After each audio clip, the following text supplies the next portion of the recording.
Hi, everyone. Judge Andrew Napolitano here for Judging Freedom. Today is Wednesday, October 11th, 2023. Scott Ritter joins us now. Scott, always a pleasure. Thanks for coming back on the show. Thanks for having me. What is going on in Israel and Gaza as you understand it as we speak? Well, what's going on is a continuation of a cycle of violence that's been in play for decades now. Anybody who woke up Saturday and said, "Oh my God, there's violence going on in Israel," where have you been?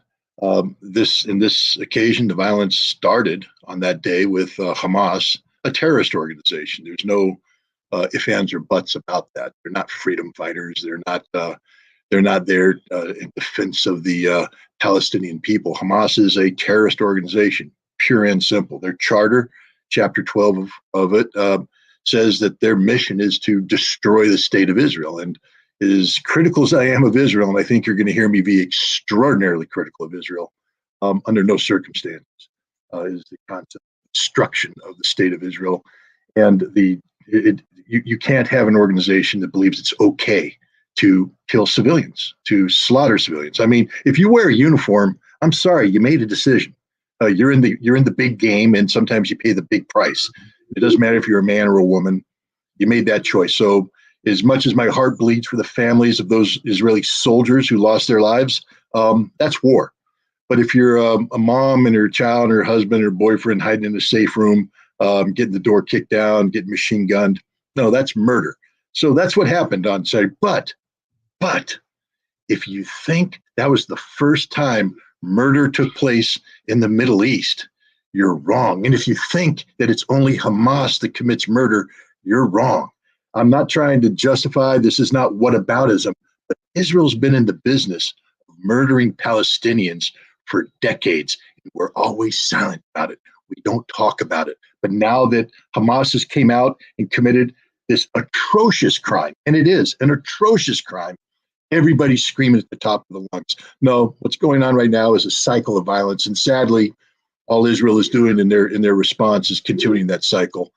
You can't. I'll just leave it at this: when your minister of defense gets on national TV, calls the Palestinians animals, and says they need to be wiped out, that's a war crime. And if you sit there and say, "I stand with Israel," and you don't stand up at that point and say, "No, you don't get to say that. Retract that. That's a war crime. I demand the American government take action on this," then you stand for nothing. The Israeli government has responded to Hamas's crimes by ordering war crimes, by ordering the deliberate assault, attack, destruction, and murder of civilian infrastructure and civilian human beings.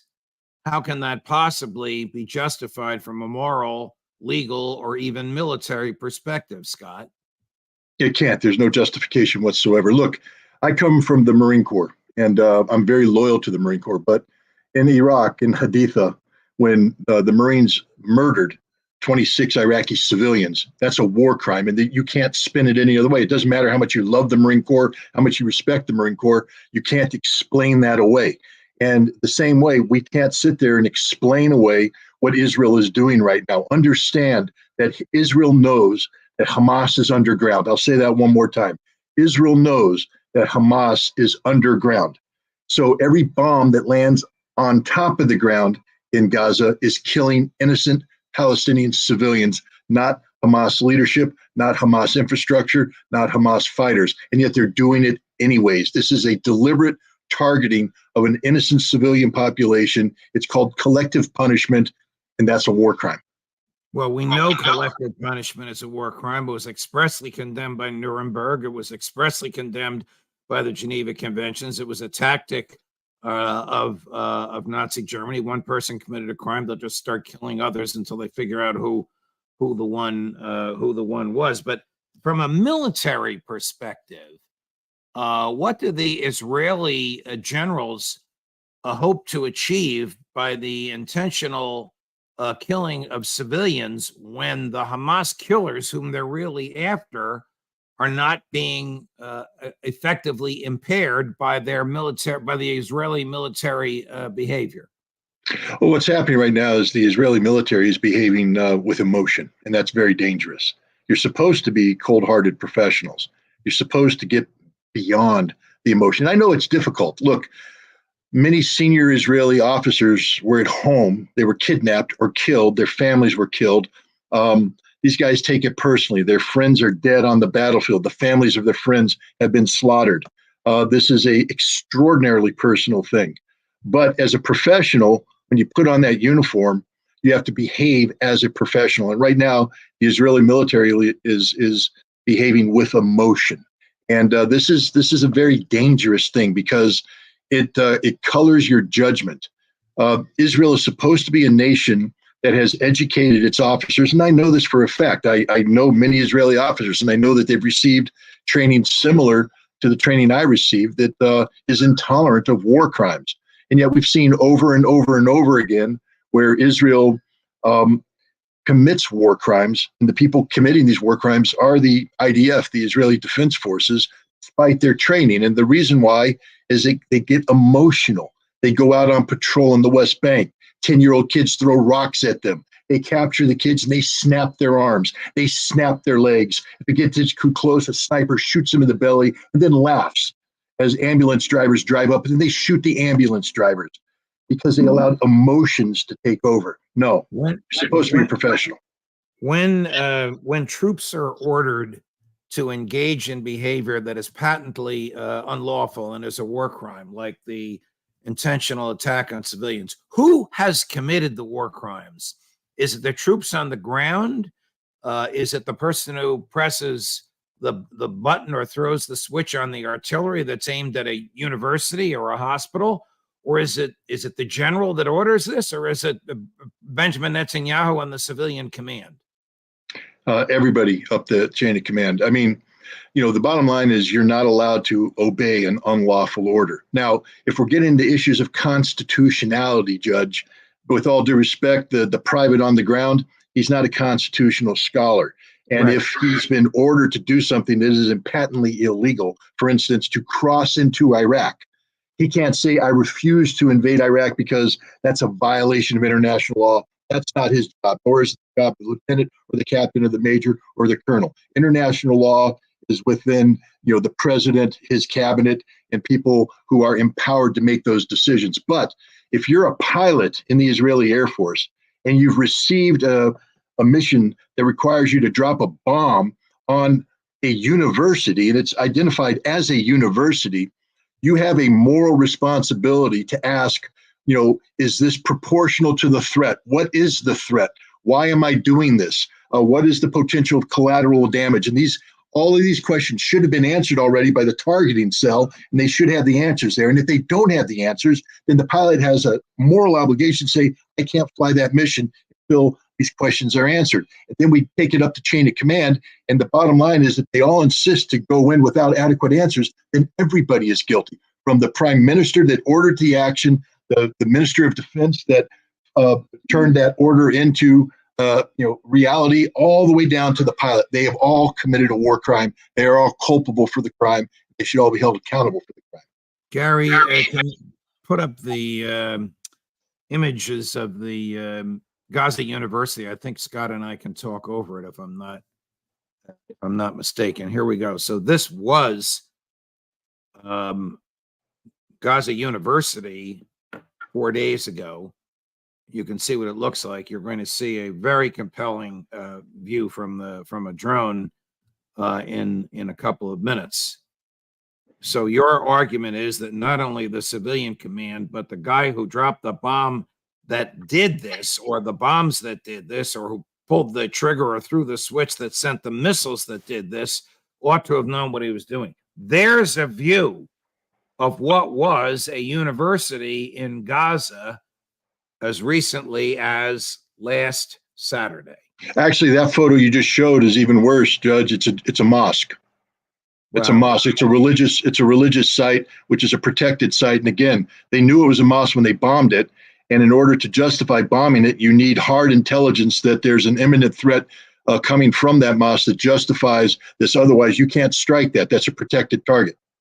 And even if Hamas was hiding in there, that's not an imminent threat that justifies the destruction of a religious house. It comes down to proportionality. If three Hamas fighters who are wounded run into that mosque to seek shelter, and it's full of 50 worshipers, no, you don't get to bomb that mosque. If the commander of Hamas is holding a secret meeting in the basement or the commander of Hamas is in the basement holding a secret meeting, and this is a once-in-a-lifetime chance to eliminate that leadership target, then you get to do it. Like I said, everything has a, you have to think through it. Yeah. What is your view on how this happened? How not the politics or the history that got us there, but the intelligence failures of Mossad with its vaunted reputation, of MI6, of CIA. How could the three best intelligence services on the planet have missed this? Well, first of all, the CIA has for some time now, when it comes to issues of Israel and Israeli security, they basically give a nod to Israel. So if Israel says this is a threat, there's some exceptions. For instance, the Iranian nuclear problem, the CIA has said, no, we have our own independent assessment on that. But when it comes to Hamas or Hezbollah or anything dealing with the potential of terrorist attacks on Israeli soil, the CIA, if there's any question, they will yield to Israel and say, we will follow your assessment. That's the same mistake we made back in 1973, by the way, on the Yom Kippur War, when Israeli intelligence failed again. At that time, the CIA admitted in an after-action report that they stopped doing critical assessments of Israeli-related intelligence because they simply took the Israeli assessments at face value and didn't want to challenge them. And I believe that's the model that was going on today for Israel. Again, it's the 1973 model. One of the things that came out of 73 is the following. Israel's collectors were collecting all the data necessary to show that Egypt was getting ready to attack across the canal. They wrote assessments saying this is when they're going to do it, where they're going to do it, how they're going to do it. That was sent up the chain of command. The king of Jordan was warning Golda Meir, the prime minister, that Egypt and Syria were getting ready to do something big. But Israel was infected with what they call the conception. And the conception at that time was that Egypt would never engage in this because it wasn't in Egypt's best interest to do this. Therefore, we dismiss all of the intelligence. Today, we come forward. This isn't that the Israelis didn't collect information. They have very good collectors out there. They collected a lot of data, and that data was pointing to something was going to happen. They also had Egypt apparently providing a tip-off saying something big's going to happen. But once again, Israel was infected with conception. And the conception this time was that Hamas was moving away from being a terrorist organization dedicated to the destruction of Israel and instead becoming an organization dedicated to the governance of Gaza. Israel was taking off some of the pressure. They had allowed thousands of Palestinians to leave Gaza and get jobs in Israel to bring in income. The standard of living was going up. Hope was rising up, at least from the Israeli perspective. And the Israelis said it's not in Hamas's interest to carry out an attack like this. All this information that we're collecting that an attack is imminent, it's propaganda on the part of Hamas to tell everybody, look, we're big and tough. But the reality is Hamas has given up being tough. They want to become a responsible governing body. And so the conception overrode all of the actual intelligence data. And then the last thing about the Israelis is this time around, they collect so much data on Gaza that they put into a supercomputer and they allow artificial intelligence to come up with various algorithms that do threat modeling. And so they allowed themselves to be held prisoner to a damn computer instead of listening to the expert whose brain is 20 times better than any AI program you can come up with. Right. The conception model, which you've just described and of which you are rightly critical. This is the 67 war, the 73 war, or this is now? It was the 73 war where they were guilty of it, and then they did away with it. When I was in Israel working with Israeli intelligence, they had created this body called the Doubting Thomas. It was a colonel and he had a staff. But his job was to be critical of every analysis that went up the chain of command. Before it could get to the head of intelligence to the prime minister, it had to go through him, and he challenged every single assertion, every single assessment. Are you of the view that Israeli intel said something's coming, but politics, culture, history, whatever you want to call it, rejected that intel? Or are you of the view that they were asleep at the switch and didn't even look at their intel? Or are you of the view that they looked the other way because they wanted an excuse to invade Gaza? Well, first of all, I don't accept they looked the other way. They want an excuse to invade Gaza. I know that's a popular conspiracy out there. Let me just say this. I worked at very close level with Israeli soldiers, with Israeli professionals, and they would never sacrifice their soldiers or their citizens in this manner. Right. Anybody who comes up with that has no clue who Israel is, what Israelis are. That's just not something they would be willing to do. Not with Right. the history they have. So what happened this time? Did they ignore actionable intelligence, or did they not acquire actionable intelligence? No, I believe they acquired a whole bunch of actionable intelligence. I believe that their dependence upon artificial intelligence to do threat modeling was corrupted by the conception that Hamas would never do this. And I believe that the leadership had bought into the notion that their policies of pacifying Hamas through economic incentives were working, and therefore they weren't going to allow anything to disrupt that. So they ignored the information they were being told about the possibility of an imminent attack. Here's President Biden yesterday saying what, of course, you'd expect him to say and what politically he had to say.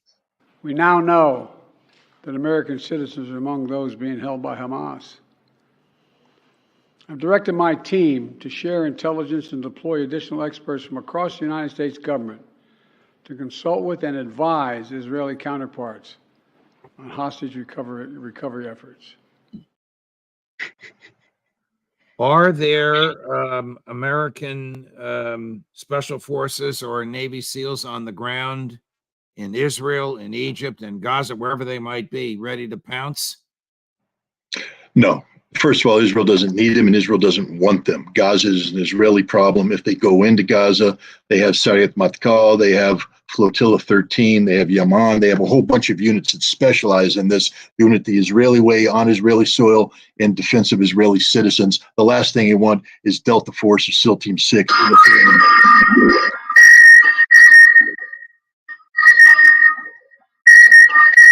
That the dog, Scott? Not the dog. That is somebody calling me on Skype, and I invite you to call me. And I don't know why they're calling me, but there it is. Okay. But anyways, this is purely a political move by the president because he's going to be criticized. First of all, let's be very clear here. The United States has a relationship with Israel where American Jews can go and serve in the Israeli army. And so there's a whole bunch of Americans. Excuse my language, but the Americans are over there now. They're in the Israeli military. There's lots of Americans there. And so Biden, is under pressure, political pressure, because Americans are killed, Americans are taken hostage. He has to be seen as doing something. This is meaningless, empty talk. We're offering help that Israel doesn't want or need. Look, Israel's already trained with our guys. They know our techniques. They have our. They've taken what they already need. They don't need to introduce an American component to this already complex problem. Here's President Putin giving what I think is one of the best analyses of the dynamics of the politics in the Middle East and the atrocious decision-making by American diplomats in the past 40 or 50 years. Unfortunately, we can see a sharp deterioration of the situation in the Middle East. I think that many will agree with me that this is a clear example of the failure of the policy of the United States in the Middle East, which tried to monopolize the resolution of the conflict, but unfortunately wasn't concerned with finding compromises acceptable to both sides. On the contrary, it promoted its own ideas about how this should be done, put pressure on both sides, first on one side, then on the other, every time without taking into account the fundamental interests of the Palestinian people, bearing in mind, first of all, the need to implement the UN Security Council decision on creation of an independent, sovereign Palestinian state. Your thoughts? Look, I've said this from, I just don't know what to do with these people who keep calling me, but he's the only adult in the room. And he's, his maturity as a leader the balance that he shows as a diplomat, comes through. If we had an American president that articulated what he just articulated, there wouldn't have been this tragedy in the Middle East today. That problem would have been solved. But we don't know how to be balanced. We go in and every word he said there was 100% true.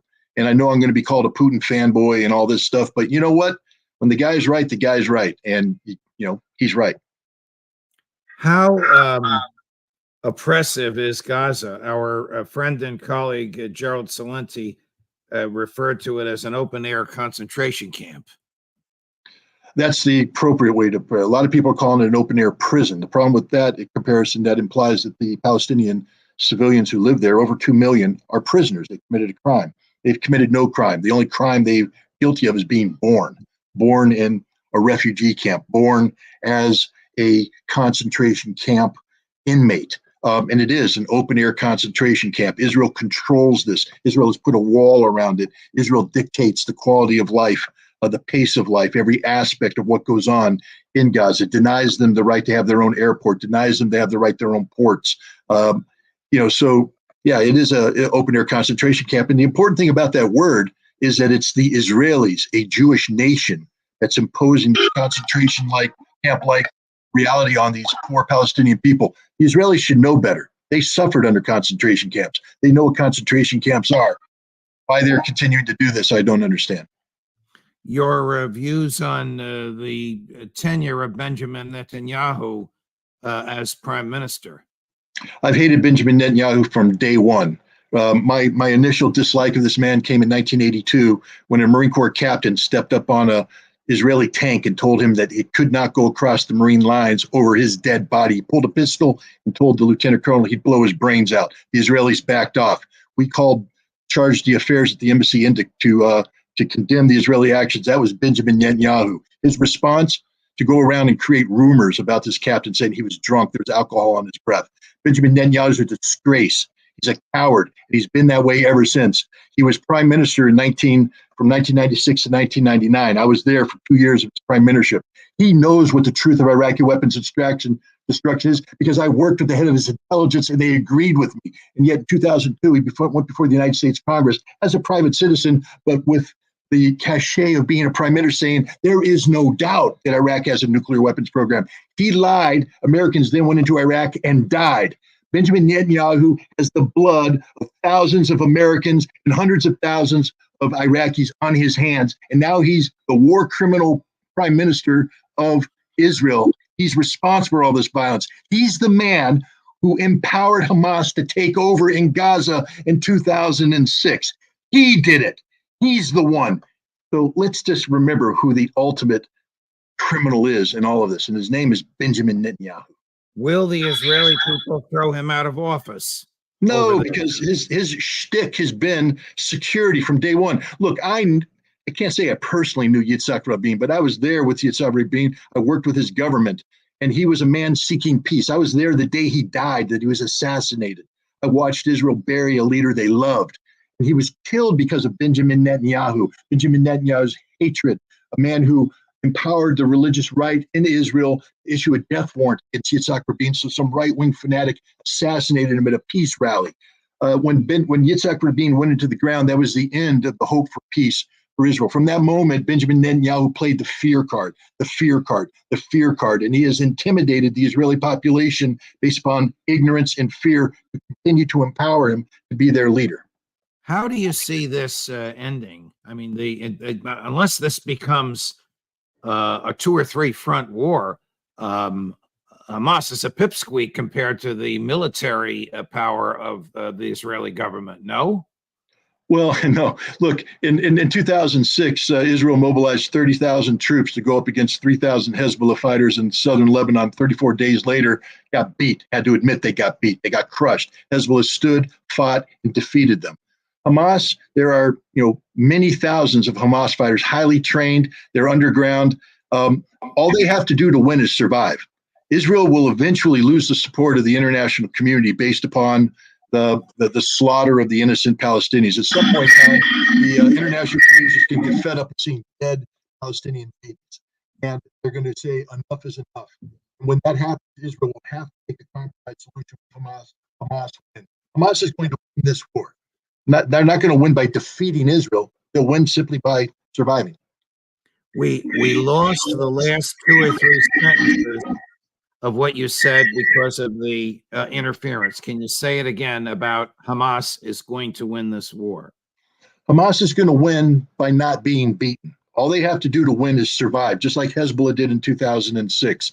Israel cannot defeat Hamas. If you think Israel's going to go in to Gaza and carry out urban warfare on a scope and scale that's just mind-boggling, you know nothing about the Battle of Stalingrad. You know nothing about the Battle for Monte Cassino in 1944. You know nothing about Mariupol or Bakhmut. Israel can't do this. They don't have the forces to do this. And eventually the world is get tired of dead Palestinian children, and the Israeli people are going to get tired of dead Israeli soldiers. Scott Ritter, you're on the top of your game. What can I say? Thank you very much for this extraordinary analysis.